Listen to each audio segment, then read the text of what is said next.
Bonjour. Je me joins à Angélique, bien sûr, pour vous remercier de votre présence et pour remercier aussi auteurs et autrices d'être avec nous cet après-midi. Alors la question, elle est très large. Je ne pense pas que nous puissions y répondre en un peu plus d'une heure. Il y a même deux questions. Pourquoi écrire? Pour qui écrire? Et bien sûr, c'est les questions que je vais donc poser à nos deux invités, sachant d'abord que je vais vous présenter très rapidement. Donc, Alexandra Kozelik, avec un dernier ouvrage quand même, mais qui évidemment n'est pas le premier, puisqu'on vous connaît aussi par le biais de la littérature jeunesse, par le biais de la littérature tout court. D'ailleurs, j'aime pas toujours faire cette différence littérature jeunesse et littérature. Pour moi, il y a la littérature. Et donc, cet ouvrage qui vient de paraître est un petit peu particulier, et vous nous direz pourquoi. Et il répond bien sûr aussi beaucoup à cette question. Pourquoi écrire? Pour qui écrire? Puis à ma droite, Jean-Paul Delfino. Là, c'est encore autre chose, mais bien sûr que nous sommes dans l'écriture. Le dernier ouvrage, qui vient aussi à la suite d'une longue série, s'intitule L'affranchie de Montmartre. Et derrière cet affranchi de Montmartre, c'est le portrait d'une femme, c'est le portrait d'une artiste, c'est le portrait d'une époque. Et bien sûr, ça veut nous en dire un peu plus, mais on revient toujours à cette question. Mais pourquoi on écrit? Et pour qui on écrit? Alors je vais vous la poser vraiment directement. À travers cet ouvrage, Page volée, Alexandra, qui est effectivement un objet particulier, qui n'est pas vraiment un roman, qui n'est pas tout à fait un conte, qui n'est pas non plus tout à fait un essai, qui n'est pas non plus tout à fait une autobiographie. Mais qu'est-ce que c'est, Page volée?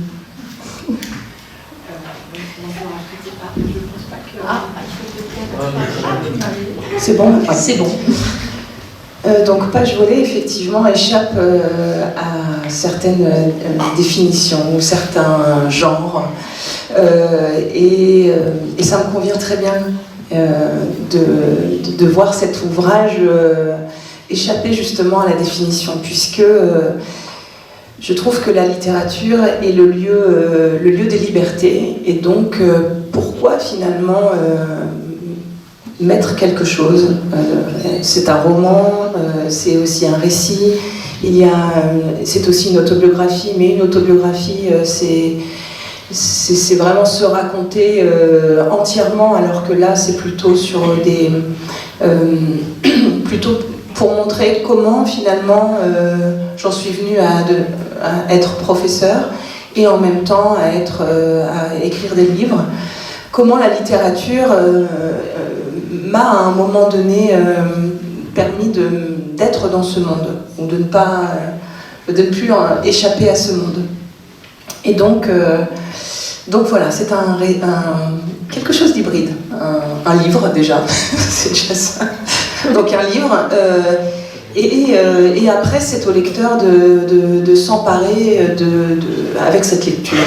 C'est-à-dire que certains lecteurs vont plutôt prendre le côté essai, c'est-à-dire la réflexion qui émerge de ce que je peux raconter, ou alors parfois le prendre vraiment comme un roman ou comme un récit autobiographique. Et voilà. Et alors pourquoi c'est pourquoi écrire, c'est ça? Alors c'est... en fait, il y a plusieurs choses. Donc là, c'est mon cinquième roman. Pourquoi écrire au départ? À mon avis, les premiers romans sont là pour combler un vide. C'est-à-dire que je suis d'origine ukrainienne, et depuis que je suis petite, quand je dis que je suis d'origine ukrainienne, déjà, quand je suis petite, on ne sait pas où est l'Ukraine. Et puis après, par la suite, après Tchernobyl, on sait où est l'Ukraine, mais pour de mauvaises raisons. Et ça m'embête un petit peu qu'un pays soit stigmatisé de la sorte, c'est-à-dire on regarde ce pays par le prisme d'une catastrophe nucléaire, par le prisme de maladies, par le prisme de plein de choses. Et sauf que, en étant d'origine ukrainienne, moi je connaissais la richesse de ce pays, et j'avais envie de voir ça dans un roman. Sauf que je ne l'avais jamais vu. Et donc, écrire ce roman m'a permis effectivement de combler ce vide, de dire voilà, l'Ukraine c'est effectivement Tchernobyl, mais c'est tellement plus que ça. Par la suite, pourquoi écrire donc mon deuxième roman, là ça a répondu exactement au même principe, c'est-à-dire que j'adore Guillaume Apollinaire, je suis professeur de français et de latin également, et Apollinaire est un de mes poètes préférés. Donc je lisais une biographie de Guillaume Apollinaire, et là moi je pensais tout savoir de ce poète. Sauf que j'apprends qu'il a vécu quelque chose quand il avait 19 ans, avec son frère Albert, 17 ans. Et je trouve que c'est une anecdote assez incroyable. Et je ne l'ai jamais entendue. Donc j'ai relu les poèmes de Guillaume Apollinaire, les poèmes de jeunesse, mais à travers la connaissance de cette expérience. Et là, je me dis, en fait, on n'a jamais vu Guillaume Apollinaire, on ne l'a jamais vu sous cet angle-là. Donc, j'ai écrit La 10e Muse pour justement, en gros, combler ce que moi je n'avais pas vu. Donc, les premiers romans, pour moi, j'écris pour ces raisons-là, pour combler quelque chose. Et puis, mon troisième roman, donc c'est un roman pour les grands adolescents, donc à partir de 13, 14, 15 ans. Et là c'est une forme de défi pour moi, puisque comme je suis enseignante, je sais à quel point les élèves sont des lecteurs exigeants. Et donc, c'était une forme de défi, effectivement, de pouvoir leur plaire. Voilà. Mon quatrième roman n'est pas du tout un roman prévu. Donc là, pourquoi j'écris ? J'écris parce que quelque chose se passe dans la réalité, donc à savoir l'invasion des troupes russes donc en Ukraine.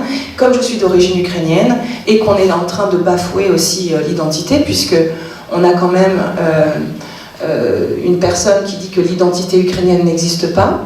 Donc ça veut dire qu'il est en train de supprimer,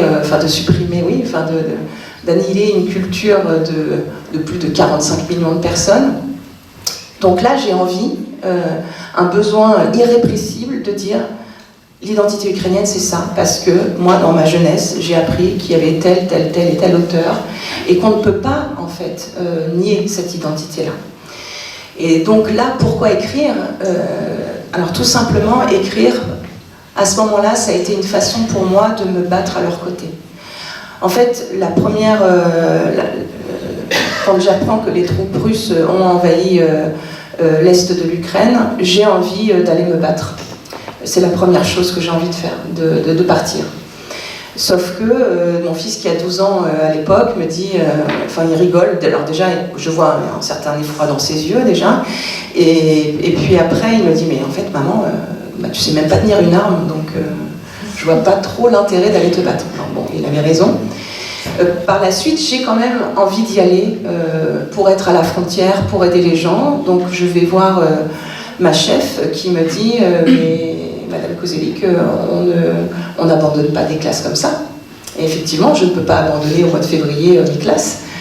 Donc je suis partagée entre le fait de continuer d'enseigner la littérature, de dire à quel point la littérature est importante, surtout que j'enseigne à des troisièmes, donc généralement au mois de février on travaille sur individu et pouvoir, ou dénoncer la société, enfin voilà, il y a plein de choses, et j'enseigne ça, mais mon cœur est avec justement les Ukrainiens qui sont en train de se battre.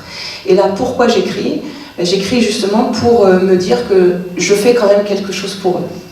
Et en même temps, comme l'écriture est un temps très long, ça me permet de ne plus être assoiffée par les informations que je vois sur les réseaux sociaux, et parce que j'ai une envie boulimique en fait de savoir ce qui se passe minute après minute. Donc là, par exemple, dans mon quotidien, je suis sur le live du Monde, je suis sur Twitter, pour savoir ce qui se passe. Sauf que la littérature impose un recul. On ne peut pas écrire là ce qu'on est en train de vivre. Il faut vraiment... et ça me permet d'aller mieux, en quelque sorte. De m'extraire de cette obsession. Voilà. Donc, j'essaie de faire court. Nous avons un petit peu de temps, quand même. Donc, Et le dernier livre, donc Page volée, là, c'est un petit peu la même chose. C'est-à-dire qu'après après avoir fait des tables rondes autour de l'archiviste, donc mon livre sur le patrimoine ukrainien et sur l'art, sur l'importance de l'art, pour moi il y a vraiment il y a des choses qui se jouent sur le front, mais il y a des choses aussi qui se jouent à l'arrière. Et donc comme on m'a interrogé sur mes origines et sur la langue, à chaque fois on me demande si je parle ukrainien, j'ai envie d'écrire, je dis à mon éditeur, je pense que je vais écrire un essai. Donc mon éditeur me dit, ok Alexandra, c'est super, nous on ne publie pas d'essai. Je dis, bah oui, mais bon, j'ai très envie, j'ai très envie d'écrire un essai, donc je vais écrire un essai. Enfin, je ne voyais pas ce que je pouvais faire d'autre qu'écrire un essai sur la langue et sur l'identité. Est-ce que notre identité se définit par la langue que l'on parle ou par autre chose? Et donc, je pars avec cette idée en tête en me disant, voilà, c'est super, en plus, bon, je commence à maîtriser l'écriture, ça fait 4 romans, etc. Sauf que la vie, là aussi, nous impose certaines choses. Et quand donc je m'apprête à commencer une résidence d'écriture au mois de juillet, avec l'idée d'écrire cet essai, donc j'ai rempli un carnet de notes parce que pendant 4 mois, j'ai commencé justement des recherches. Et là, je passe par un carrefour qui, à mes 8 ans et demi, a coûté la vie à mes parents. Donc, avec mes parents, mon frère, on a eu un accident de voiture qui a coûté donc la vie à mes parents. Et je ne m'attendais pas à passer par ce carrefour. Et c'est là où la vie aussi est assez romanesque. C'est-à-dire que parfois, si on met des choses inventées dans un livre, notre éditeur peut nous dire « Oh, là, tu pousses un peu le bouchon un peu trop loin là, au niveau du vraisemblable, ce n'est pas vraisemblable ». Sauf que parfois, la vie fait qu'elle n'est pas vraisemblable du tout. Et donc, quand je m'apprête à aller dans cette résidence d'écriture, je rentre l'adresse de cette résidence sans... alors, je sais qu'elle se situe en Normandie et elle est dans l'Orne. L'accident a eu lieu dans l'Eure. Donc pour moi, c'est pas du tout le même département et je vais pas passer par cette ville. Là encore, le GPS me propose deux trajectoires, l'autoroute ou la nationale. Habituellement, je prends toujours l'autoroute puisque ça va plus vite. Et voilà. Sauf que là, je me dis, je vais prendre la nationale puisque personne ne m'attend à la résidence et en même temps, je vais traverser des villages et je vais déjà me mettre en conditionnement, enfin dans les conditions d'écriture. Traverser des villages, c'est la vie, donc il y a des choses déjà qui se passent, alors que l'autoroute, ça déclenche rien chez moi. Sauf que je n'ai pas prévu, mais à un moment donné, je vois la pancarte Verneuil-sur-Avre, et là, je me dis, ok, bon... L'irruption du passé. Irruption du passé, alors que je vais moi-même trifouiller ce passé lors de la résidence. Mais là, la vie me dit, en fait, tu vas le trifouiller, mais un peu plus profondément.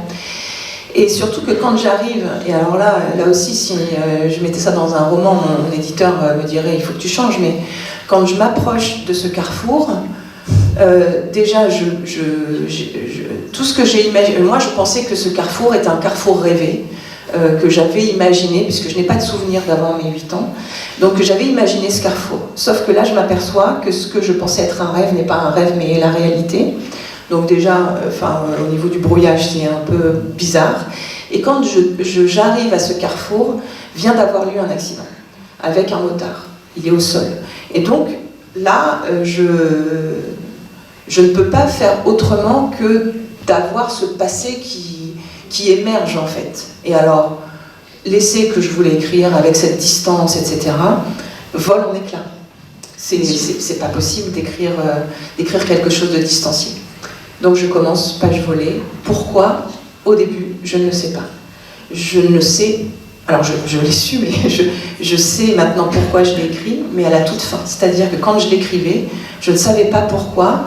J'écrivais quelque chose que je tais tout le temps. C'est-à-dire qu'il y a plein de mes amis qui ont appris que je n'avais plus mes parents depuis 8 ans et demi. C'est quelque chose que je ne raconte pas. Et là, je racontais ça se déversait, et en même temps, j'avais les mêmes douleurs qu'après l'accident. Donc pourquoi écrire à ce moment-là? Là, je me dis, soit je suis maso, Voilà, c'est une possibilité aussi. Soit il y a quelque chose. Alors j'ai plutôt pris le parti qu'il y avait quelque chose. Et j'ai continué d'écrire. Et j'ai su à la fin pourquoi j'avais écrit Page volée. Voilà. Je vous remercie. Juste une dernière question à l'évocation justement de ce que vous venez de raconter, c'est-à-dire cette irruption du passé, cette irruption du drame aussi, hein, qui est constitutif de votre vie, de votre personnalité, de votre histoire. Est-ce que vous diriez, comme Pierre Assouline, qu'écrire, et en particulier écrire un premier roman, c'est un cri? Oui, tout à fait. Alors d'ailleurs, mon premier roman s'appelle « À crier dans les ruines ». Voilà. Donc oui, ça fait... c'est un cri, effectivement. J'ai mis longtemps avant d'oser écrire, tout simplement parce que j'étais une grande lectrice et je ne voyais pas ce que je pouvais apporter. Et après, une fois qu'on s'autorise, une fois que je me suis autorisée, c'est effectivement un cri qui est enfoui et qui jaillit et qui... même si mon premier roman est une fiction, effectivement c'est un roman, c'est une fiction, je n'ai jamais vécu en Ukraine, alors que là je parle d'un personnage qui est parti d'Ukraine, mais malgré tout, tout ce que je mets, c'est un cri que j'ai tué pendant toute mon existence en fait. Je vous remercie. Alors évidemment, on va changer. On va reposer finalement cette question. Je voudrais juste prendre 2 minutes pour même pas, mais juste pour dire que, en fait, quand on lit vos livres, Jean-Paul Delfino, je pense qu'on est sur encore une autre définition, on va dire, de la littérature. Il y a aussi des points de rencontre, bien évidemment, mais j'ai plutôt l'impression là qu'on est sur la littérature, vraiment la narration, l'appropriation de quelque chose, d'une histoire, l'appropriation même presque de personnages finalement, et où vous essayez de faire vraiment participer le lecteur, je dirais, à cet enthousiasme à vous qui vous a conduit soit vers l'époque, soit vers ces personnages, comme si vous aviez voulu les rencontrer finalement dans la vie, même des personnages complètement créés. Bon, il se trouve que là, Suzanne Baladon est un personnage réel, mais il y a eu aussi dans votre bibliographie des personnages créés. Donc c'est ça qui est là aussi qui repose la question du rapport au réel et du rapport bien sûr à la fiction, qui sous-tend aussi l'idée de littérature, bien évidemment. Donc, pourquoi vous écrivez? Et si, évidemment, on parle de ce dernier livre, c'est-à-dire Suzanne, on a vraiment envie de l'appeler Suzanne, vraiment, de parler d'elle comme si elle était là. Qu'est-ce qui vous a guidé vers elle? Vraiment. Et puis, avant, donc, pourquoi ce livre? Alors, pourquoi vous? Pourquoi écrire si je veux jouer le mauvais élève que j'ai été très longtemps d'ailleurs, je répondrai parce que je crois que c'est Libération qui avait sorti un supplément c'est un énorme format, il y avait marqué pourquoi écrire, et mais le nom m'échappe, l'un des auteurs qui avait répondu, il avait eu une réponse extraordinaire, il avait répondu parce que. Je crois que ça suffit pour moi, pourquoi écrire, c'est ça. Maintenant, plus sérieusement, d'abord, il est impossible de répondre à cette question, à mon avis. On peut donner des éclats. Moi, je viens sans faire du misérabilisme, je viens des quartiers ouest de Marseille. Donc, je ne suis pas d'une famille... Oui, ça s'entend, mademoiselle, j'ai beaucoup d'accent. Si vous nous voyez, moi je vous vois aussi. Donc, j'ai été à votre place, je sais que ça peut être désagréable d'assister à des réunions. Donc pourquoi écrire? Je ne peux pas vous répondre. Tout ce que je sais, c'est que je ne viens pas du bon milieu, je n'ai pas les bons parents. Mon premier métier, c'est à l'opposé de l'écriture. J'étais footballeur professionnel, j'ai même joué en équipe de France de football. Ensuite, les genoux ont lâché, donc là ça commence à les intéresser, la littérature.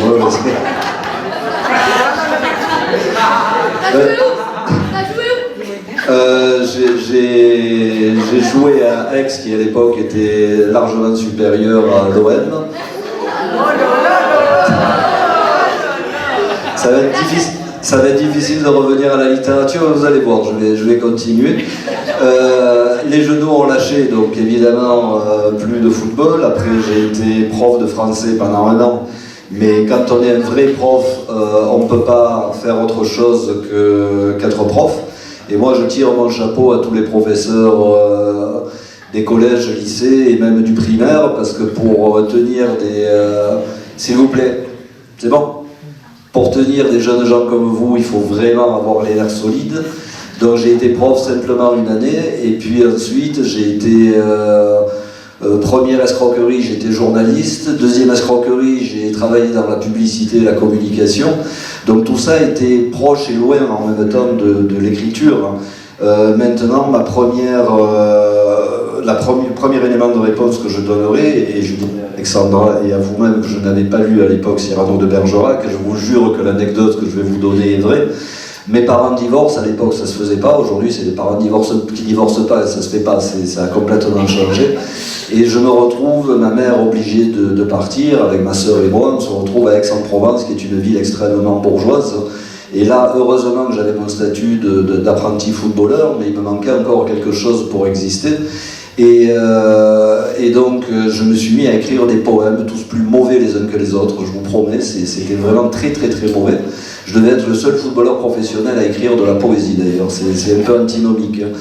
Et ce qui s'est passé, c'est que j'arrive en troisième et j'ai un ami à moi, malgache réunionnais, qui, vous souvenez-vous, ou vous-même, vous êtes en troisième, c'est ça? Oui. Bon, quand on est en troisième, les filles avec les garçons, on ne sait pas comment ça fonctionne, les garçons avec les filles, on est encore plus mal à l'aise. Et mon pote me dit, je suis fou amoureux d'une fille, et je dis, c'est bien, va la voir, on va lui parler. Et il me dit, non, j'ose pas, regarde, elle est là-bas, effectivement, très très jolie, et il me dit, mais écoute, moi j'ose pas lui parler, toi t'écris bien, donc écris-lui une lettre d'amour, moi je vais la recopier, et je vais mettre des fautes d'orthographe et des fautes de grammaire, et je vais lui donner. Je lui dis, mais tu es un grand malade quand même. Il me dit, non, c'est vraiment ce que et c'est un ami, on refuse rien. Donc j'écris une lettre d'amour, mais enflammée, sans doute aussi mauvaise que mes poèmes. Je lui donne, il la recopie en tirant la langue et en faisant de grosses fautes d'orthographe. Il lui donne, et 2-3 jours après, sous le platane de l'école, je les vois, ils s'embrassent à pleine bouche, et je me suis dit, ça y est, je suis une espèce de génie absolu. Mon deuxième ami, attendez, vous allez voir, mon deuxième ami arrive et me dit exactement la même chose. Regarde, j'ai des boutons, elle est tellement belle, est-ce que tu voudrais bien m'écrire une lettre d'amour? Et moi, me voilà parti, je rentre à la maison très inspiré, je prends mon meilleur stylo, j'écris, il recopie, 2 jours après, ils sont en train de s'embrasser, je me suis dit, ça y est, je suis un génie, c'est sûr et certain. Et arrive un troisième, un copain, un trinèche, il vient me voir et il me dit, je suis amoureux d'une fille. Je dis, ok, elle est où?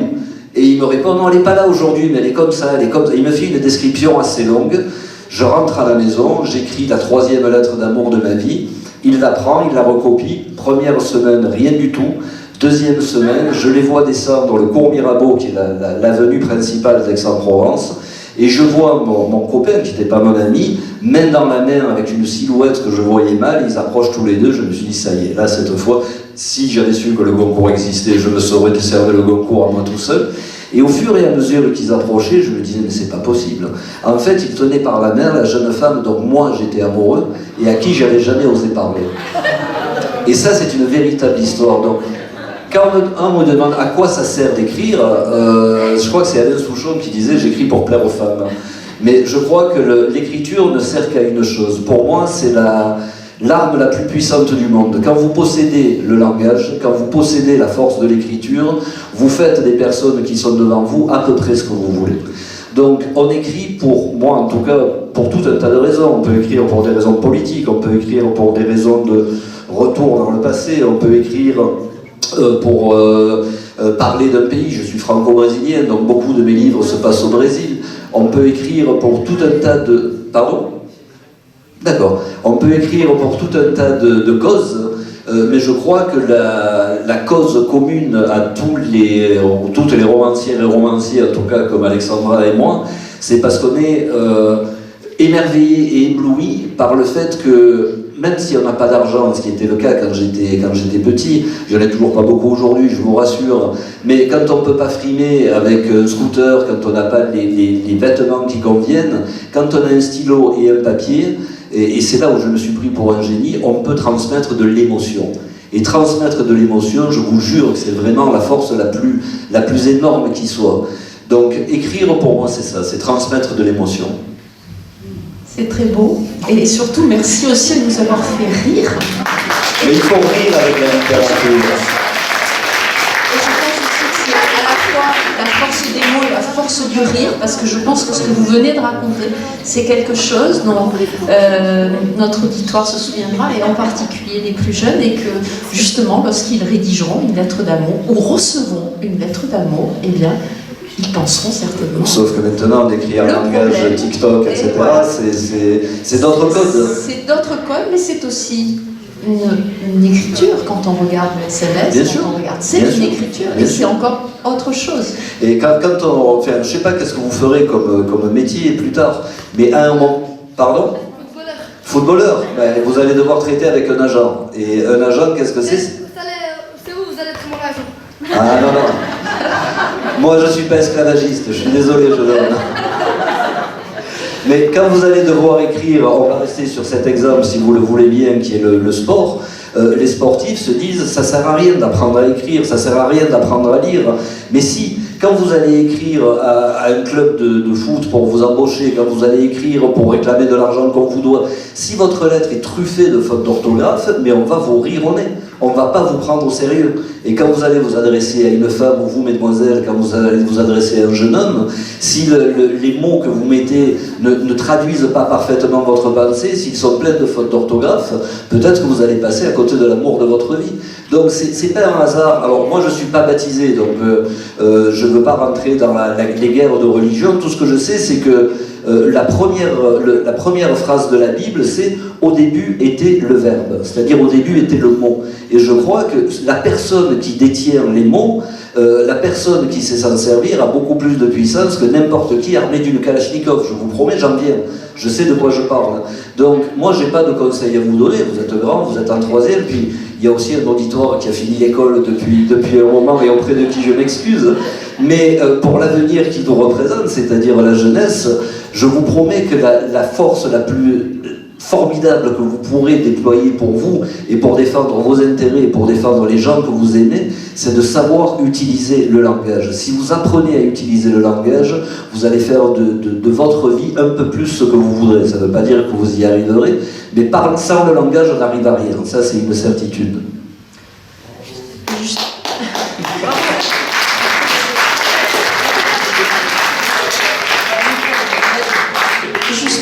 Parler de ces points communs. Je pense que là, on en a un vraiment. Hein, lorsque vous avez évoqué votre réaction lors justement du début de la guerre en Ukraine, que votre première réaction, ça n'a pas été d'écrire, ça a été de se dire « je veux partir ».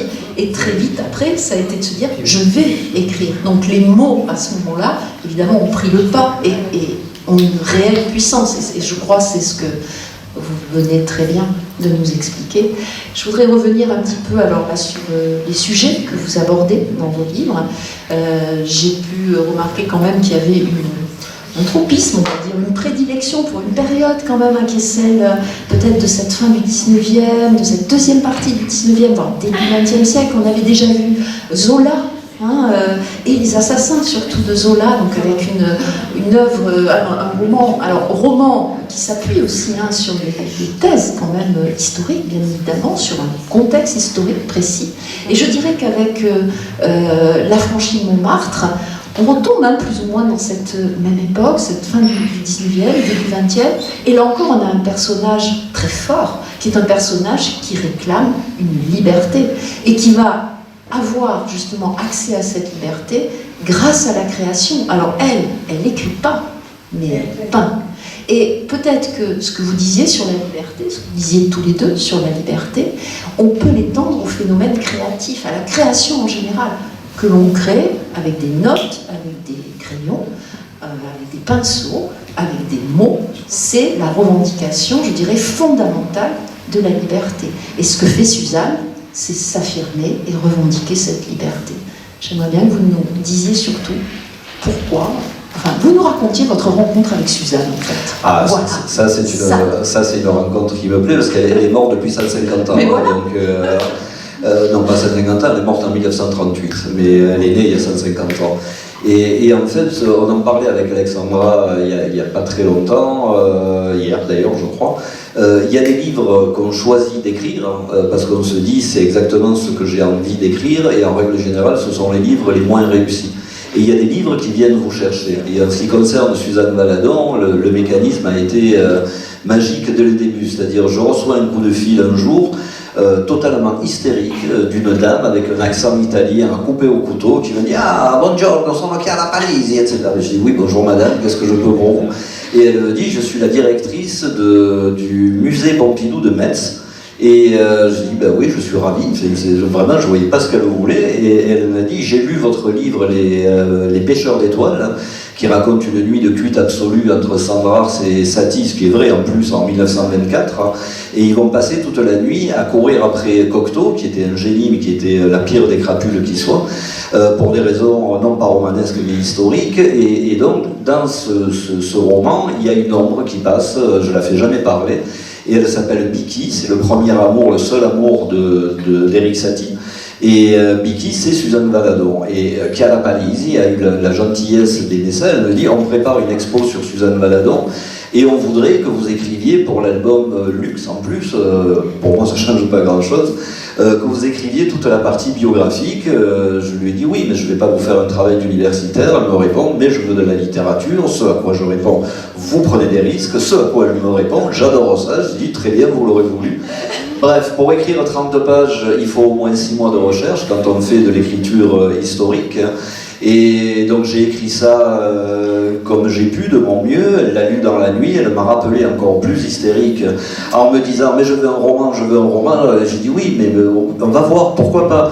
Oui, non, mais j'ai une imprimerie intégrée au musée Pompidou, donc on va l'imprimer, puis on le mettra en librairie. J'ai dit « non, madame, ça se passe pas comme ça ». Bref, elle m'a mis dans la tête la graine Suzanne Valadon. Et là, je dois avouer que je me suis fait, je crois, violer par Suzanne Valadon pendant 1 an et demi, mais c'était totalement incroyable. J'ai découvert l'itinéraire d'une femme que je ne soupçonnais pas. Je savais qu'elle était connue pour la peinture, et je ne comprends rien en peinture. En revanche, quand on commence à regarder comment a débuté la vie de Suzanne Valadon, moi qui suis comme Alexandra et les autres auteurs et... qu'est-ce qu'on est? Auteurs? Autrices, pardon. Non, je crois qu'entre les auteurs et les autistes, il n'y a pas une grande différence, mais ça m'engage que moi. Et donc, je ne sais plus ce que je disais. Oui, donc, moi, je crois que dans tous les auteurs, hommes ou femmes, là j'ai vu ça, voilà, il y a des Don Quichotte, c'est-à-dire on aime les combats perdus d'avance. Et moi, ce qui m'a plu dans Suzanne Valadon, c'est que dès le début, c'est une gamine qui est née de père inconnu. Sa mère lave le linge, c'est une alcoolique au dernier degré, et elle est totalement illettrée, elle ne sait ni lire ni écrire. Et à partir de ce moment-là, Suzanne Valadon a inventé sa vie. C'est-à-dire, elle arrive, on le sait, à Paris à l'âge de 3 ans, mais elle arrive avec des versions totalement différentes. La première, c'est « Mon père était un riche banquier, il s'est mis une balle dans la tête quand il a tout perdu et j'ai été adopté ».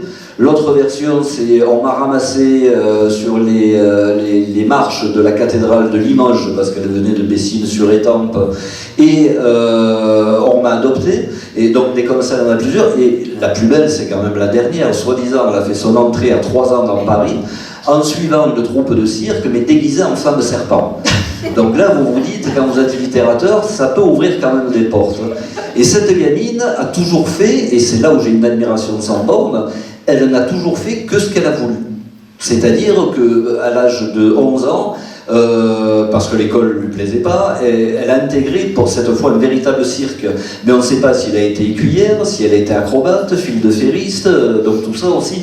Et donc de Marie Clémentine, qui est son premier prénom, elle s'est fait appeler Olga Princesse Zaporog, alors ça aussi c'est quelque chose de très étonnant. Ensuite, elle se casse la colonne vertébrale, donc elle est immobilisée.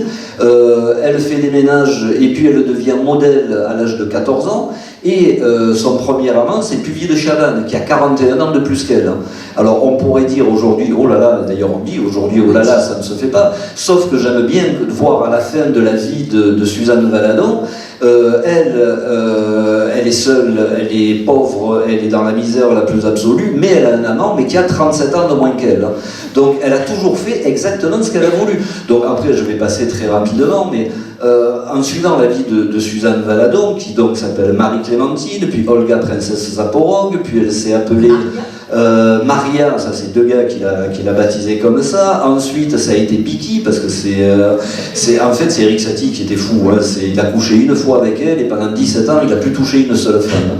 Et ensuite, elle devient l'amante de Toulouse-Lautrec, qui la baptise Suzanne.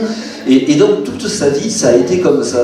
Une femme dans la démesure et qui a toujours eu le courage de faire uniquement ce qui lui plaisait. Quand elle avait de l'argent, le vendredi soir, elle donnait des gamelles entières à ses chats, mais remplies de caviar. Elle achetait des colliers de diamants pour ses chiens. Elle se baladait dans Paris dans une voiture à chevaux suivie par une meute de loups. Elle avait une chèvre dans son atelier. Quand elle n'était pas contente, elle donnait ses tableaux à manger à la chèvre. Bref, moi, j'ai pas écrit le roman d'une peintre académique, non. J'ai écrit le roman d'une femme libre. Et quand je vois aujourd'hui, moi j'ai été élevé par des femmes libres, ma mère a fait partie du MLF, ma sœur aussi, et quand je vois les néo-féministes d'aujourd'hui, je suis totalement hystérique. Oui, ça défend une cause, mais est-ce que c'est la cause de la femme? Je ne suis pas totalement persuadé. Tandis que là, Suzanne Valadon, c'est la liberté en action. Elle a dit, mais à quoi ça sert d'attendre que les politiciens votent des lois pour partir à la guerre? Moi, je voulais être peintre, je suis parti avec mes atouts. Ces atouts, c'était son physique et ce qu'on appellerait aujourd'hui une grande gueule et une langue bien pendue. Et elle a dit merde à tout le monde et elle a réussi à être la première femme admise par les Beaux-Arts, la première femme à dessiner en peinture un homme entièrement nu. Et les censeurs ont dit oui, on va l'exposer, mais à condition que vous dessiniez une petite feuille de ligne dessus. Donc voilà, pendant 1 an et demi, j'ai pris une leçon de liberté. Et je croyais, moi, faire un livre qui ne me marquerait peut-être pas autant que ça, mais j'ai été comme quand on lit des livres. Si on sort indemne d'un livre qu'on a lu, c'est que c'est un mauvais livre. Si après avoir lu ce livre, on n'est plus tout à fait le même que ce qu'on était, je crois que c'est la marque d'un bon livre. Quand on écrit, et ça Alexandra et moi on est à peu près d'accord là-dessus, si à la fin du livre on en sort totalement indemne, c'est qu'on n'a pas rempli notre rôle.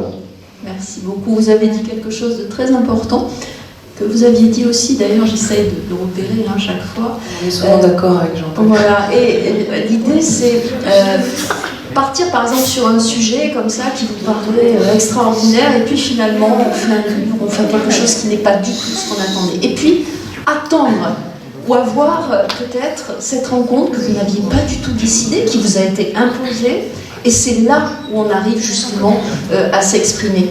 À exprimer plus exactement vraiment ce que l'on veut dire, ce que l'on veut faire passer. Et alors la question bien sûr après, c'est quand vous écrivez, est-ce que vous pensez aussi au lecteur? Est-ce que vous y pensez, ou bien l'acte d'écrire est d'abord un acte d'extrême solitude où on est seul avec son sujet en quelque sorte et seul avec soi-même et on ne pense pas au lecteur, ou bien est-ce qu'il y a toujours en filigrane cette idée du lecteur et de la lectrice, bien évidemment, puisqu'il paraît qu'en France, il y a beaucoup plus d'ailleurs de lectrices. 96%. Exactement. Alors, chiffre Centre national du livre, je donne toujours mes sources. Alexandra, est-ce que vous pensez au lecteur, aux lectrices? Comment se fait aussi, comment s'établit un petit peu cette relation? Pour pas voler, je ne pense pas du tout aux lecteurs ou aux lectrices, tout simplement parce que je ne sais pas si je vais un jour le donner à mon éditeur. Là, c'est vraiment une... D'ailleurs, je lui dis, je ne sais pas, je ne sais pas. Donc, peut-être que je te donnerai ma prochaine fiction, mais là, j'ai besoin d'être seule avec moi-même, de dialoguer finalement avec l'enfant ou l'adolescente, en quelque sorte. Après, en fait, je pense que de façon plus générale, quand on commence un livre, peut-être qu'on pense au lecteur, mais vraiment subrepticement. Très rapidement, je suis prise justement par le personnage, je suis prise par quelque chose, par un autre mouvement, et je ne peux pas penser au lecteur. Je suis dans une autre réalité, en quelque sorte. Et puis après, penser au lecteur, c'est aussi se dire que le lecteur a certaines attentes, sauf qu'on ne connaît pas forcément les attentes des lecteurs, et c'est c'est se tromper en quelque sorte. Hein. Quand j'entends qu'un lecteur écrit pour... qu'un auteur écrit pour ses lecteurs, je me demande comment justement il peut arriver à écrire vraiment profondément en quelque sorte. Donc non, j'oublie le lecteur, mais par la suite, quand il y a des échanges ou même là quand on m'envoie des messages après la lecture de pages volées, l'échange est primordial là, pour le coup, et important. Parce que ça poursuit le geste d'écriture, ce dialogue. D'accord. Alors, on dit quand même que la lecture... Alors, est-ce que, plus exactement, le fait d'écrire vous plonge dans une forme, on va dire, de solitude, mais qui n'est pas non plus une solitude dans la mesure où vous êtes à la rencontre soit des personnages, soit de vous-même. Donc en fait, vous évoluez dans une sorte de réalité parallèle. On pourrait presque dire ça, c'est une forme de réalité parallèle, ou de réel parallèle.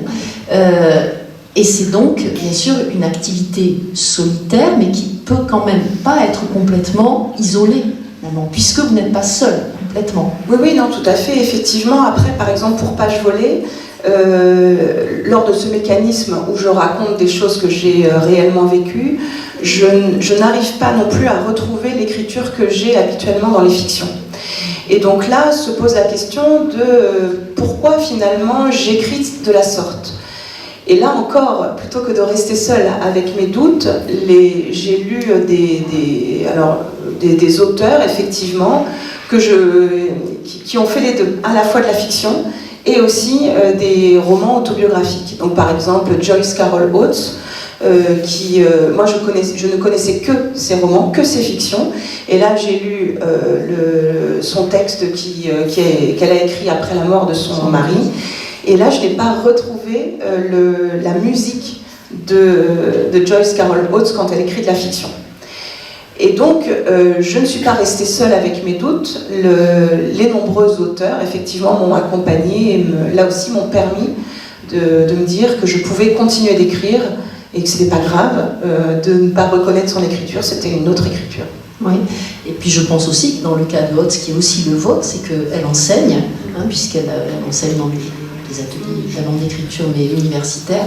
Et donc il y a ça aussi, parce que vous l'avez bien dit, vous êtes à la fois enseignant, donc il y a une idée de transmission, il y a aussi cette idée d'attachement à la langue, ce que veut dire une langue, justement une identité, justement une histoire, justement une culture, et puis il y a vous, ce que vous faites de la langue à travers votre travail de création. Donc finalement, ça fait beaucoup de choses. Il y a beaucoup de questions là, qui pourraient être abordées. Oui, tout à fait. Et puis après, on me demande aussi comment je fais pour mener de front à la fois l'écriture, l'enseignement. Et à mes yeux, c'est un tout. C'est-à-dire que quand je suis avec mes élèves, je suis dans une transmission. Donc je ne transmets pas mes textes, mais je transmets d'autres textes. Je transmets aussi cet amour de la langue. Alors comme j'enseigne aussi le latin ou le grec, quand les élèves commencent le latin et que je leur dis en fait, toi, ton prénom, il signifie ça. Et ils ne savent pas forcément ce que signifie... ils portent quelque chose. Et le fait de dire « Ah, d'accord, mon nom... » Alors là, en l'occurrence, il y a 15 jours, il y a un élève qui s'appelle Léo, et donc je lui dis « Toi, en fait, c'est le lion. » Et il travaillait en groupe, et puis un autre, c'était Louis, et donc Louis, c'est la lumière. Et donc, immédiatement, ça ancre les élèves. Ils étaient différents, ils se positionnaient différemment aussi. Et ça, en fait, c'est cet amour-là que je peux aussi mettre dans mes livres, c'est la même dynamique. Donc voilà, ce ne sont pas des métiers qui s'opposent. Pour moi, c'est une continuité. Un dialogue. Un dialogue, oui. Et voir un échange donc, de réponses et de questions. Ouais.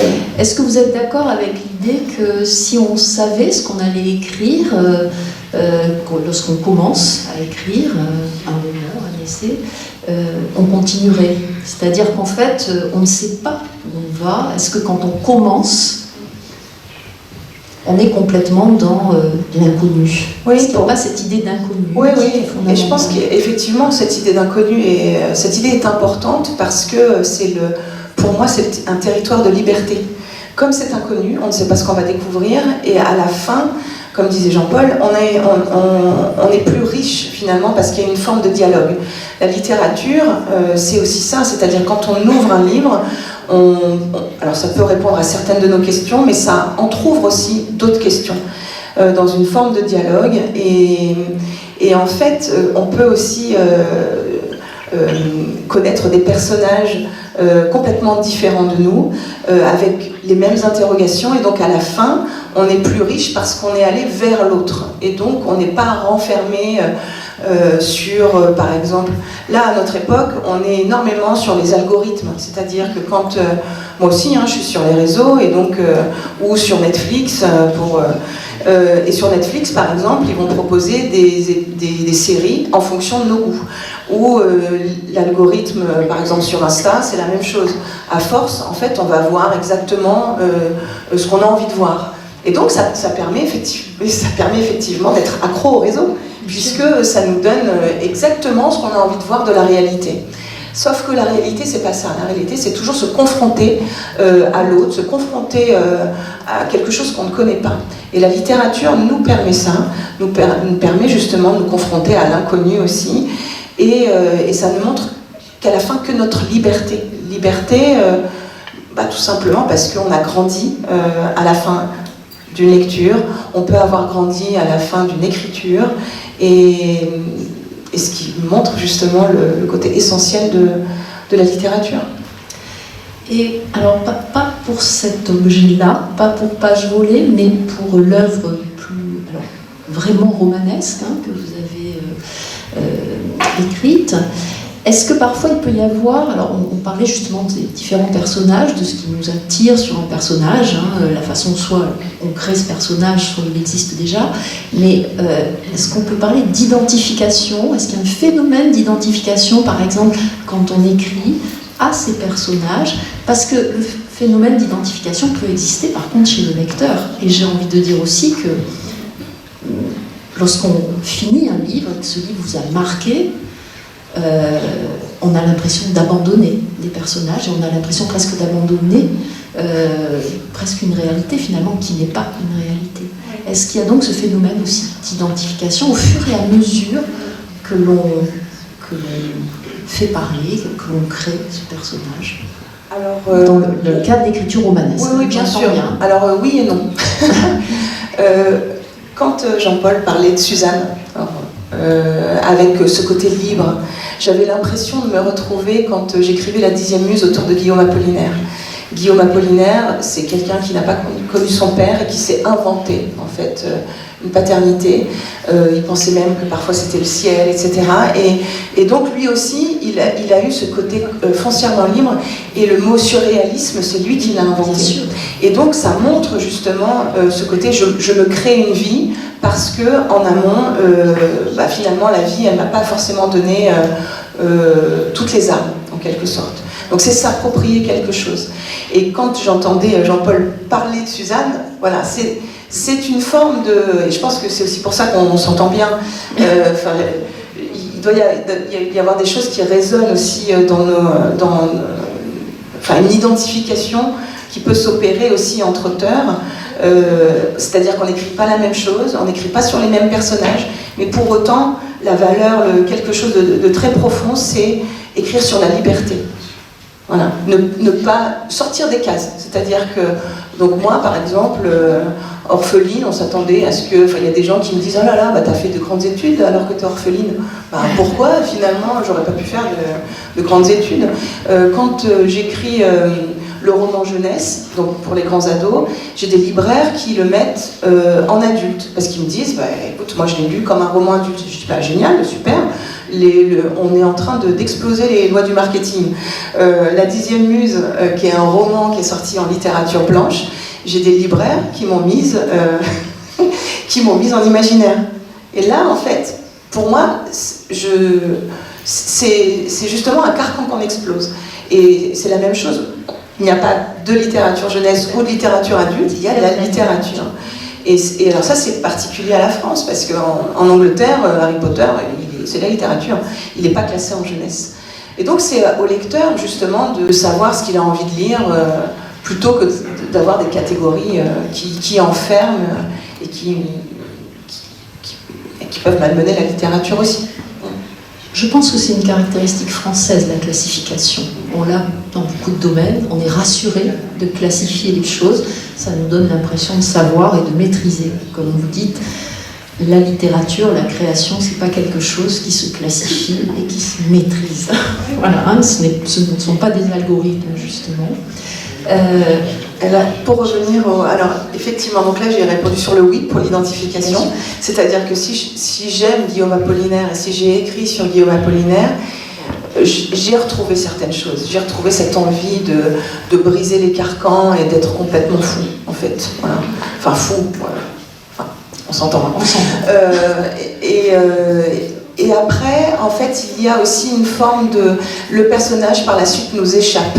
C'est-à-dire que parfois, il prend une couleur qu'on lui avait pas donnée au départ, et c'est là où l'identification n'est plus là. Et à la fin, c'est pour cette raison aussi qu'un auteur peut devenir plus riche en ayant travaillé un personnage.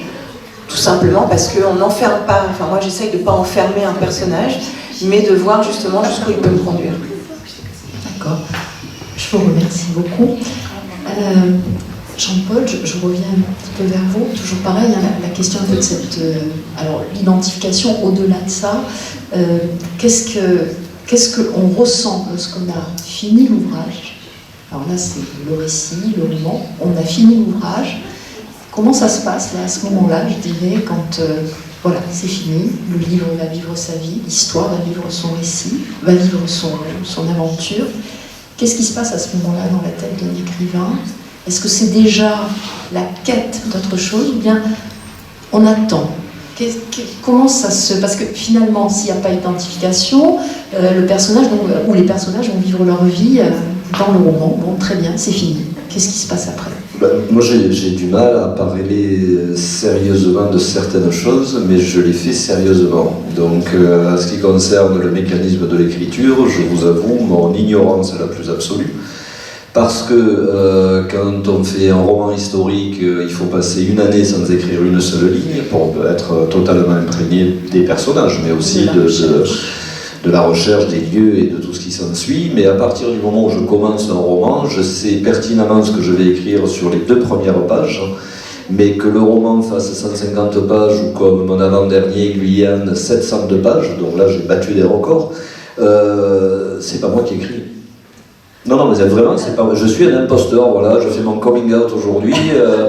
J'ai longtemps cru que c'était mon chat qui écrivait mes livres, vraiment, sauf que c'est bien moi qui les écris, parce que je les écris d'abord à la main le matin, l'après-midi je tape à l'ordinateur. Mais non, ça me dépasse complètement. C'est mon stylo, alors je porte très très bien le stylo, vraiment je suis très élégant quand je porte le stylo, mais de là à dire que je maîtrise ce que j'écris, c'est faux. Alors ne me faites pas dire ce que j'ai pas dit, je n'écris pas en ayant pris du crack, de l'alcool, du cannabis, du tout. D'ailleurs, tous ceux qui font ça, et on est nombreux dans la salle à l'avoir fait, quand on était jeune ou après, le soir même on s'endort en étant persuadé qu'on est Rainbow, et le lendemain matin on se réveille et on relit ce qu'on a fait, et là on est à 2 doigts du suicide. Donc pour moi la littérature, l'écriture c'est quelque chose, c'est une chose à laquelle je ne comprends strictement rien, qui me passionne parce que j'ai vraiment l'impression d'être aussi important qu'une prise de courant. Donc je suis un passeur, il y a une espèce d'énergie qui passe, qui rentre dans le stylo, et je vois mon stylo qui bouge, et j'ai montré d'ailleurs une visio assez longue que j'ai faite, je ne sais plus pour qui, j'ai montré mes manuscrits, il n'y a pas une rature, et ça c'est quelque chose qui me sidère absolument. Non, mais vraiment, vous me regardez, s'il y a un hôpital psychiatrique, vous pouvez les appeler, j'arrive, il n'y a aucun souci. Je ne comprends rien à l'écriture, je ne peux pas vous dire autre chose, ou alors je vais vous mentir. Vous voulez que je vous fasse la grande phrase? Alors, quand on se met à écrire... Non, je sais très bien le faire, ça aussi. Mais non, il faut rester humble. Je crois qu'on est nourri par une énergie, et qu'après, cette énergie, par des moyens qui m'échappent totalement, se transforment en mots qui, mis les uns derrière les autres, forment des phrases qui forment des paragraphes, des chapitres et des livres. Mais tout le reste, pour moi, ce serait... D'ailleurs, Blaise Cendrars, ce qu'on n'étudie pas, je ne sais pas où sont les profs aujourd'hui, mais qu'on n'étudie pas assez, à mon avis, à l'école, Blaise Cendrars disait « Il n'y a rien de plus emmerdant que d'écrire ». Et c'était à la fois vrai et à la fois faux. Donc moi je plains les gens qui écrivent uniquement avec ça, et c'est l'immense majorité des auteurs, hommes ou femmes. Donc ils sont persuadés de savoir du début de leur texte jusqu'à la fin de leur texte tout ce qu'ils vont dire, les émotions qu'ils vont pouvoir engendrer chez le lecteur. Ils se prennent vraiment pour Dieu. Moi, ma tête est trop petite et mon cerveau est encore plus petit. Donc tout ce que je sais, c'est que de temps en temps, je me fais happer. Là, c'est facile à dire sur Suzanne Baladon, mais avec Zola, c'est la même chose. Avec les pêcheurs d'étoiles, c'est exactement la même chose. Donc je crois qu'il faut rester humble. Oui, on est des auteurs qui pouvons devenir des romanciers, c'est-à-dire se mettre à écrire de la fiction, qui, si on a énormément de chance, vont devenir des écrivains. Mais tout ce processus... moi, je suis émerveillé. Il y a des profs de fac qui ont, le dernier en date, il a écrit une thèse absolument formidable sur la littérature française et le Brésil. Je dois avoir 40% de ce livre qui m'est consacré. Il me fait dire des choses que je n'ai jamais dites. Il lit dans mes livres des choses que je n'ai jamais écrites. Et à la fin, et c'est là où il est très malhonnête, il dit « Je remercie particulièrement Jean-Paul Delfino pour tous les entretiens qu'il m'a accordés, alors je ne l'ai jamais croisé. » Si je le croise, ça va être une explication entre hommes, on va dire.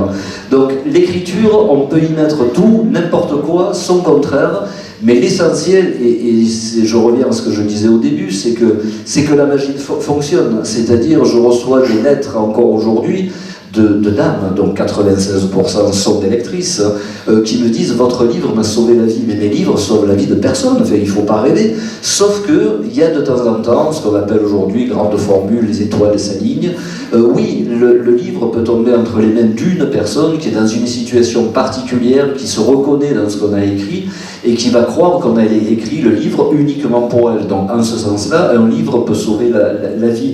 Mais moi, je reste extrêmement humble, vraiment, et c'est pas une posture. Je ne comprends rien au mystère de l'écriture. Je n'en sais rien, j'estime que j'ai une chance exceptionnelle, parce que comme je le disais au début, rien ne me prédestinait, ne serait-ce qu'à être ici devant vous, aller parler d'égal à égal avec l'ambassadeur de France à Brasilia, ou me retrouver en Angola, me retrouver en Russie, en Ukraine pas encore, mais je vais y travailler, je te promets Alexandra.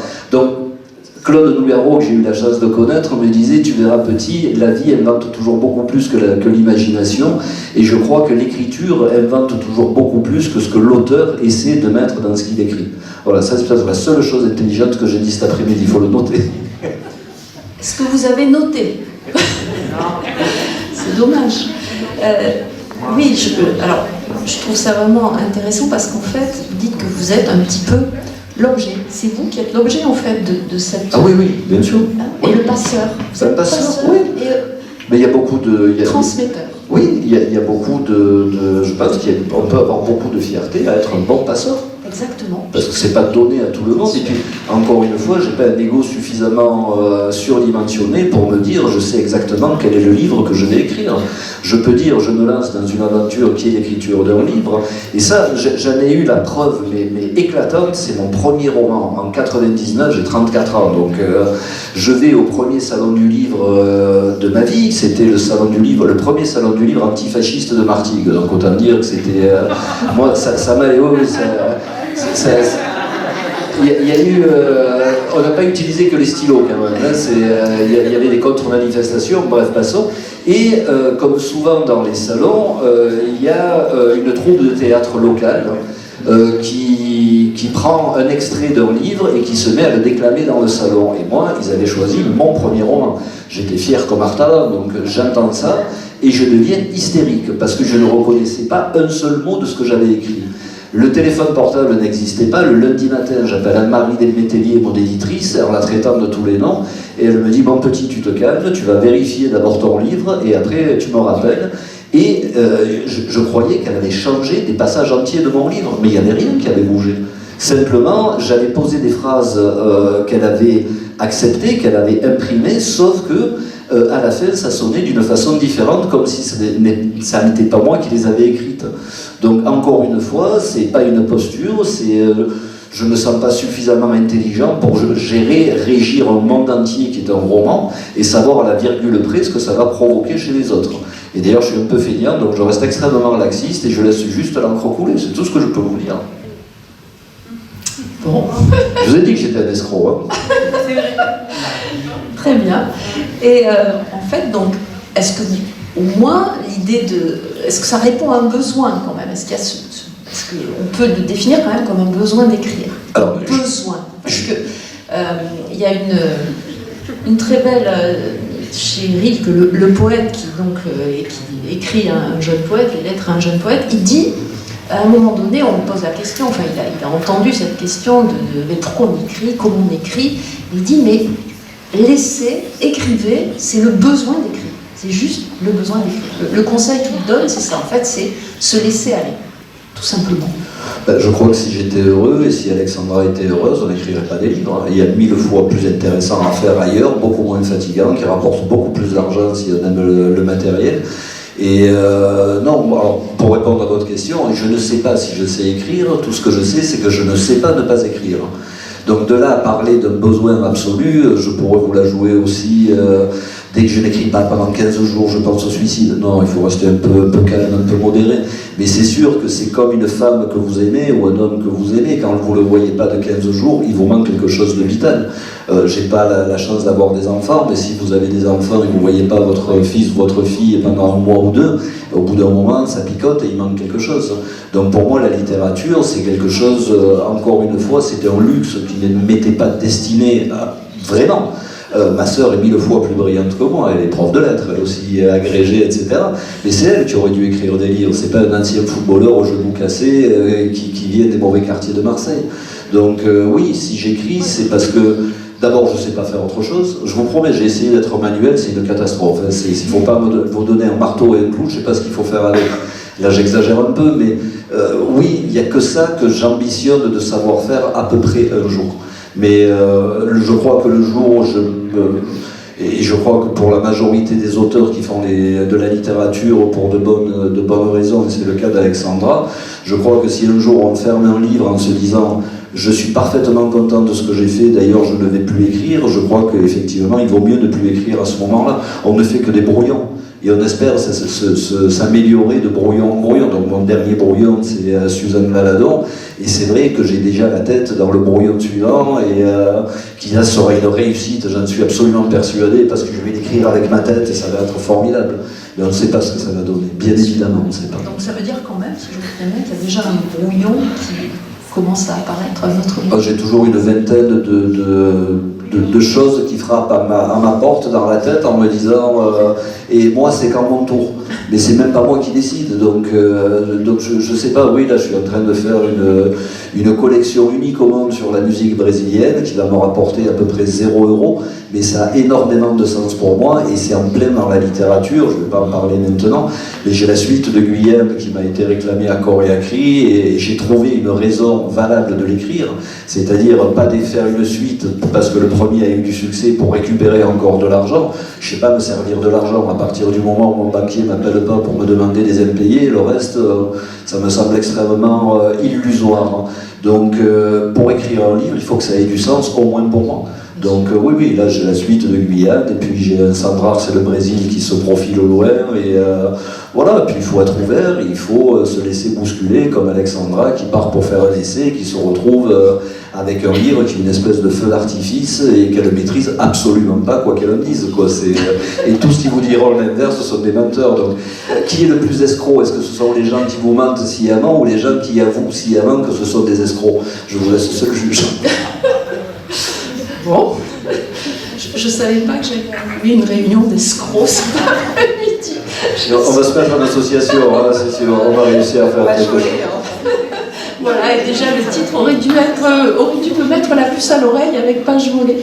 Alors, donc justement,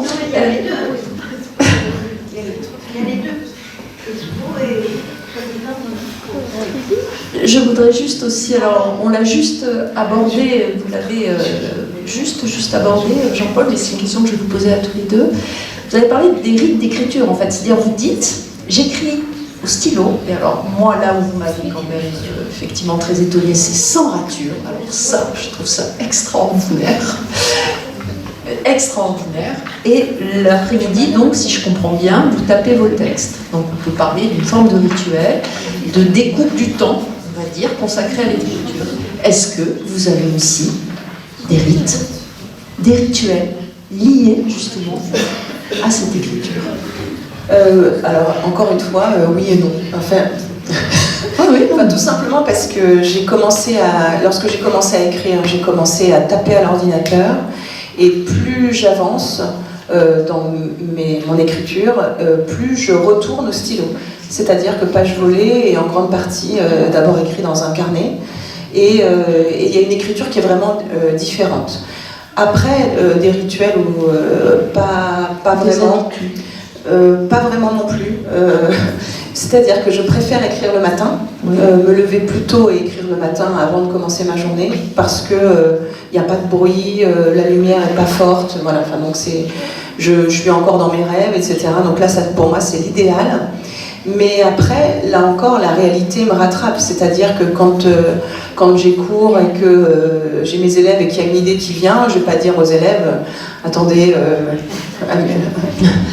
je vais écrire une petite page. » Et je vous laisse. Je vous laisse, voilà. Donc non, donc il faut que je la note dans ma tête. Et voilà, donc je fais avec la réalité.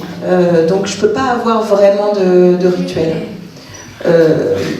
Après, je peux écrire aussi n'importe où, c'est-à-dire que, alors pas pour Page Volée, mais pour l'archiviste, quand je voyais par exemple quelque chose qui se passait dans l'actualité qui concernait l'Ukraine, ou quand je voyais qu'il y avait un artiste, notamment il y a un musée de Maria Primachenko qui a été détruit, et donc plein d'œuvres détruites. Là, à ce moment-là, j'ai eu un réel besoin d'écrire sur Maria Primachenko, sauf que je me trouvais dans le RER, et donc j'ai sorti mon carnet et j'ai écrit, en fait. C'était à ce moment-là qu'il fallait que je le fasse.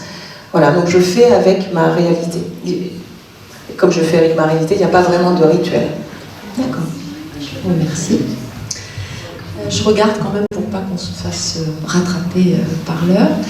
J'ai pas posé la question aux enseignantes qui accompagnent donc les deux classes de savoir si vous désiriez un échange. Peut-être que des élèves voudraient intervenir. Je ne sais pas si c'est prévu, si vous l'avez envisagé. Pour autre chose qu'agent de footballeur, hein, je préfère Voilà. approcher. Les deux classes avaient préparé des petites questions. Alors c'est pour ça que je préfère poser la question, et il me semble que c'est bien justement si ce dialogue aussi s'instaure, parce que c'est un moment particulier. Bonjour, je m'appelle Walid et j'aimerais poser une question à M. Delfino. À quel âge vous avez commencé à écrire? Sérieusement, et à me faire publier, ou à quel âge je me suis dit ça peut être rigolo d'écrire. Les deux. Alors j'ai commencé à écrire, oui, à partir de 12 ans à peu près, au moment où mes parents ont divorcé. Grosso modo c'est ça, ce qui prouvait que j'étais très heureux dans la vie à ce moment-là. Et mon premier livre a été publié quand j'avais 20 ans, ce qui est quand même très très jeune, mais c'était pas un roman, c'était le premier livre en Europe sur la musique brésilienne, la bossa nova, cholo et samba. Toujours pour vous, est-ce que vous vivez de votre métier? On va répondre tous les deux. Tu vis de ton métier? Non, je suis aussi professeur, donc non, je ne vis pas de mon écriture. Je pourrais en vivre, mais vu que j'ai plein de contraintes, des contraintes oui et non, mais je peux pas me permettre d'en vivre. La grosse différence entre toi et moi, c'est que toi tu as un enfant, moi j'ai pas d'enfant, tu es propriétaire. Moi je suis propriétaire, mais c'est par héritage, donc j'ai pas eu à payer les mensualités. Ah toi tu as un crédit, c'est bien ça. Et puis moi quand je veux bien m'habiller, je vais chez Célio, vous voyez, donc payer un pull 500 €, c'est quelque chose qui me rend fou de rage. Tout dépend vraiment ce que je vous dis, et s'il vous plaît, la liberté, hélas, dépend aussi de l'argent. Donc tout dépend où est-ce que vous allez mettre le curseur de vos besoins. C'est-à-dire si vous ne pouvez pas être heureux sans un iPhone à 1600 €, il va vous falloir travailler beaucoup. Mais si avec un iPhone reconditionné à 300 €, vous pouvez être heureux, vous allez être beaucoup plus libre. Donc après c'est à vous de choisir.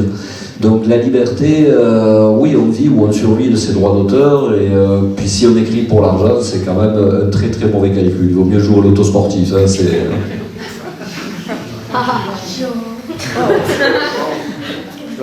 Il aura pas besoin de micro. Non, je pense que vous gagnez combien?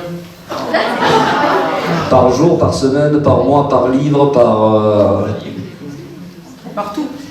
Je pense que, alors la question est bien sûr très directe là, mais je crois que ce qui serait intéressant, c'est quand même de dire ce que la part qui revient à un auteur sur un livre. Et ça, je pense quand même que c'est intéressant qu'on peut aussi leur poser la question, oui, est-ce que vous imaginez le prix moyen d'abord d'un livre, et ensuite qu'est-ce qui revient vraiment à l'auteur? Et là, je pense que vous allez être surpris. Alors, sur un livre, combien coûte un livre grand format aujourd'hui? 8 euros, non, ça c'est le livre de poche. 16 euros, allez, on monte encore. Allez, encore un peu.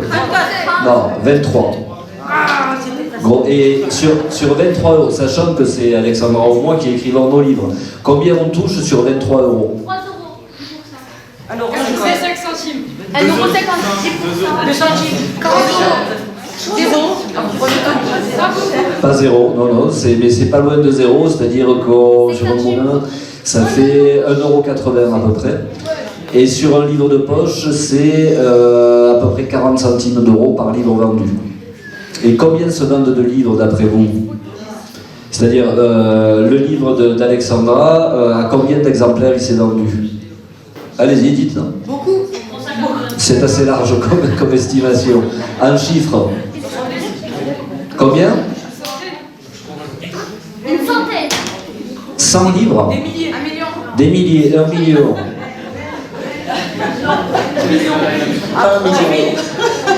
1 million. Alors aujourd'hui, les livres se vendent en moyenne, encore une fois, source Centre National du Livre. Quand on a atteint les 500 exemplaires, c'est que c'est déjà beau, parce que les gens ne lisent plus. À l'époque, dans les années 70-80, quand on vendait 100 000 exemplaires, c'était normal. Aujourd'hui, 100 000 exemplaires, c'est énorme. Et donc, si vous êtes fort en mathématiques, on va prendre un livre de poche qui se vend à 500 euros, ça fait combien d'argent pour l'auteur?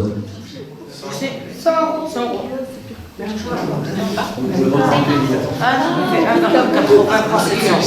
Ça fait 0,80 par 0,40 par 500, ça fait combien? Ça fait 200 euros si je ne me trompe pas. 200 euros pour 1 an et demi de travail, qu'est-ce que vous en pensez? Vous iriez faire ça, vous? Ouais. Non. Donc voilà pourquoi il faut écrire pour de bonnes raisons, sinon ça ne vaut pas la peine. Je voudrais juste revenir le temps que vous trouviez votre question. Vous avez dit quelque chose tous les deux, un petit peu aussi. Si j'étais heureux, je n'écrirais pas. Est-ce que vous partagez là aussi cette phrase, Là encore, on n'est pas, on n'est pas dépressif. non, on est mais tourné sans vers la parler de vie. dépressif. Mais absolument pas. Non, mais effectivement, d'avoir quelque chose à combler, une faille, en tout cas, qui titille, qui nous titille et qu'on a besoin justement de trifouiller en quelque sorte, d'imaginer certains mondes pour peut-être répondre à des questions qu'on a de façon éternelle. Et penser des blessures. Penser dans les deux sens du... Oui, c'est ça. Les deux écritures, avec un A et avec un E. Voilà. Voilà, exactement. C'est à ça que je pensais. Je voulais... Alors la question, les questions. Est-ce que quand, par exemple, vous inventez un personnage et que vous l'écrivez petit à petit, vous le découvrirez en même temps de l'écrire, vous aussi? Je crois que ça a été abordé. Oui, effectivement, quand on part avec... on va faire un portrait d'un personnage. Et moi, ce que j'aime bien faire, c'est aussi le décrire complètement, c'est-à-dire que même si je ne vais pas le mettre dans un roman, je sais quel est son plat préféré, ou enfin des petites choses, des petites habitudes, parce que ça donne de la couleur au personnage. Après, effectivement, oui, il nous échappe. Enfin, il y a quelque chose qui fait que, comme disait Jean-Paul, on est conscient quand on se met à écrire, et à un moment donné, et ça, effectivement, je ressens exactement la même chose, on écrit, et puis ça nous conduit vers des choses qu'on n'avait pas prévues du tout, et c'est là où, justement, on prend notre pied, en quelque sorte. Hein. On est vraiment bien, comme invincible, en quelque sorte. Mais ce sont de rares moments, parce que le plus souvent, on doute, Mais je pense qu'on écrit pour ces moments-là qui sont vraiment importants. Génial. Quels sont les avantages et les inconvénients d'être écrivain aujourd'hui? Avantage et inconvénient d'être écrivain. Qui se lance? Inconvénient, je vois pas. Franchement, je vois pas. Non, mais vraiment. Peut-être, non, mais en fait, je sais pourquoi j'écris. Enfin, je sais pourquoi. Disons que je sais je n'écris pas pour l'argent, ça c'est une évidence. Mais j'écris parce que justement c'est comme ça. Et que c'est quelque chose qui s'impose et quelque chose qui effectivement me fait grandir. Parfois, là, par exemple, pour Page Volée, j'ai compris que parce que souvent je taisais mon histoire, j'ai commencé à la mettre ou à répondre à certaines de mes questions grâce à mes personnages. Et puis après, par la suite, vu que mes personnages ont déjà vécu ça, j'ai une forme d'autorisation à le dire dans ma vie à moi. C'est-à-dire que c'est assez bizarre, je dois passer par des personnages pour pouvoir par la suite me l'approprier. Voilà, exactement. Et donc le bénéfice est énorme, c'est-à-dire mieux se connaître, tout en voyant aussi ces zones d'ombre on ne pourra jamais les combler, ces zones d'ombre. Pour moi, ça efface tous les inconvénients qui pourraient y avoir. Merci. Pour moi, ça tient à un seul mot, mais vraiment, c'est ce qui a toujours géré ma vie, c'est liberté. C'est-à-dire, je ne fais que ce que j'ai envie de faire. Je peux dire oui, je peux dire non à qui je veux aujourd'hui. J'ai fait 7 heures ou 7h30 de train depuis Aix-en-Provence pour venir jusqu'à Villeneuve-sur-Lot. Parce que d'abord on a eu la gentillesse de m'y inviter, mais c'est moi qui ai décidé de dire oui. Donc si je suis là devant vous, c'est parce que j'ai décidé que ça valait la peine de venir. Je ne fais rien, et ça c'est ma grande fierté, avec le grand âge qui arrive, enfin on a encore un peu de marge quand même, mais c'est vraiment la possibilité. Il n'y a pas très longtemps, j'étais dans les quartiers nord de Marseille, du côté de la Busserine. C'est un quartier qui est extrêmement compliqué, que je connais bien, avec des points de deal, de la calage, tout ce qu'on peut imaginer. Et je suis arrivé avec ma magnifique Fiat 500. Elle est superbe, mais c'est une Fiat 500 quand même. Donc les jeunes m'ont vu venir, j'ai garé la voiture, donc ça, ils savaient que c'était celle de celui qui écrit des livres, donc personne ne me l'a touché. Et quand je suis arrivé dans la classe, j'avais 60 gamins, donc il y avait 2 classes et demie qui étaient là. Et je leur ai dit, voilà, je vous présente l'homme le plus riche du monde. Et là, ils ont éclaté de rire. Et je leur ai dit, je suis plus riche que Jeff Bezos. Et ils m'ont dit, mais monsieur, vous avez vu votre voiture pourrie que vous avez? J'ai dit, oui, mais je suis riche parce que Jeff Bezos, lui, se lève le matin et il n'a pas de temps. Le temps, ça ne s'achète pas. Vous pouvez avoir des milliards, tout ce que vous voulez. Le temps, ça ne s'achète pas. Et donc moi, si j'ai choisi de venir devant vous ce matin, et je dis à ces charmants enfants, c'est parce que c'est moi qui l'ai décidé. Et ça, je défie Jeff Bezos à un moment donné de dire, alors il peut acheter des voitures plus belles, il peut acheter des villas, il peut acheter des piscines, il peut acheter ce qu'il veut, mais du temps, il n'aura jamais la possibilité d'en acheter parce que c'est pas à la vente. Donc tout dépend encore une fois de là où on met le curseur de ses besoins. Et moi, mon besoin seul définitif, c'est la liberté. Être un homme libre, et pour vous, être éventuellement une femme libre, c'est vraiment tout ce que je vous souhaite pour le futur.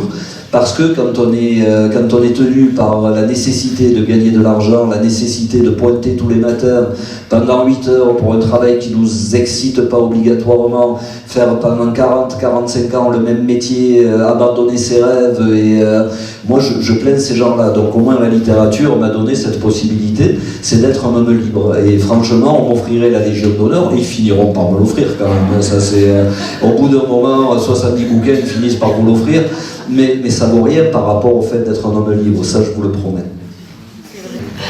Merci. Et une question donc? Oui, cette question elle s'adresse à Alexandra. Vous avez dit à un moment donné, si j'ai pas mal interprété, que en fait la littérature, vous êtes ramené à la vie. Et on dit souvent le contraire, c'est-à-dire qu'on entend souvent que la littérature est un échappatoire. Alors je ne pense pas que ce soit aussi binaire, mais je voulais savoir si ça, dans Page Volée, ce mécanisme un peu qui vous ramène, puisque j'ai le sentiment que votre livre, c'est une imbrication de personnages et de votre propre vie. Et est-ce que ce mécanisme, c'est peut-être pas très joli comme mot, mais vous en parlez dans Page Volée? Oui, alors dans Page Volée, il y a une forme de mouvement de la pensée. C'est-à-dire que comme je ne comprends, enfin je dois déverser certaines choses, les chapitres eux-mêmes sont aussi des interrogations et parfois reviennent de façon circulaire, effectivement, sur des interrogations que j'ai pu avoir par exemple dans le chapitre 3. Et puis après, dans le chapitre 6, je reprends ce même questionnement, mais différemment, puisque des choses se sont opérées dans les chapitres précédents. Donc oui, oui, tout à fait. Et je pense aussi, on en a discuté tout à l'heure, qu'il y a une forme hybride aussi dans ce livre. Et on revient aussi à la liberté qui nous est chère, c'est-à-dire que parfois j'avais envie de traiter, il y avait quelque chose qui venait, mais plus en vers libre. Donc je l'ai déversé en vers libre. Parfois c'était plutôt un raisonnement, donc c'est sous la forme de raisonnement. Parfois c'est sous la forme d'une narration. Donc voilà, donc c'était effectivement, j'ai laissé couler ce qu'il y avait en moi en quelque sorte. Et on voit ce mécanisme. Bah, écoutez, moi je voulais bien sûr vous remercier Alexandra, remercier Jean-Paul de leur présence ici et puis d'avoir répondu à vos questions.